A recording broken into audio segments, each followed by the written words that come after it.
Okay, so this is it so far. What I'm going to do is the easiest way to cover a cake like this is upside down because it goes out like this. It's a little bit harder if I flipped it the other way to cover it. And the top of the cake is going to be a different piece anyway. So I figured I'd kind of show you how to do this. I'm going to take some double-sided tape now and I'm going to place it on here.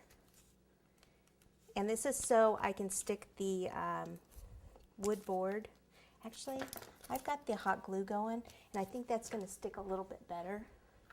So what I'll do is take this and place it over here. I just make sure I don't get it on this pole because this pole's coming out. We have to put it over the metal pole. So just pop that right over there. Okay, so when I ice this, I'm going to ice the wood board also. All right, so I need to lift this up a little bit, place it on this board here, just so that I can ice it. I'll bring it over to my turntable, and then I'll go ahead and pop actually I don't want to put right in this area, I don't want buttercream in there, so let me just pop it right down here. I don't really want any wood slivers or anything in the cake. I was just thinking about that, so let me ice all around here and try to do that wood part the last.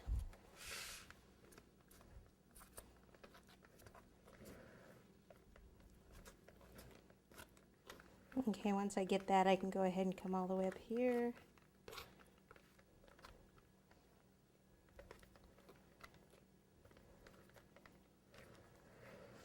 And then I will use my little blade here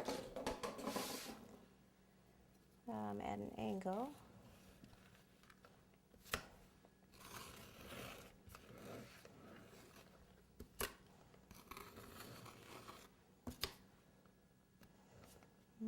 Okay. Looks like I need to fill in a little bit more buttercream in this middle area here so that the blade will be a little bit more even.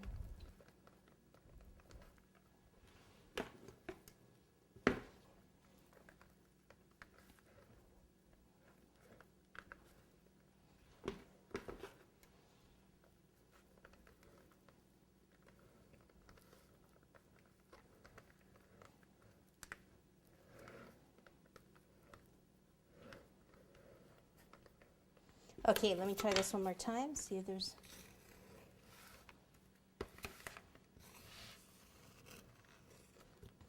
Alright, so I'm going to get this off of here, and then I won't use that buttercream. I'm going to pop this in the freezer here for maybe about 10 minutes. That'll give me time to roll out my fondant and give this time to just chill for a minute or two, or 10. And then we'll cover it with the roll fondant. I'm going to keep this in it, just to keep everything lined up. That's what I'm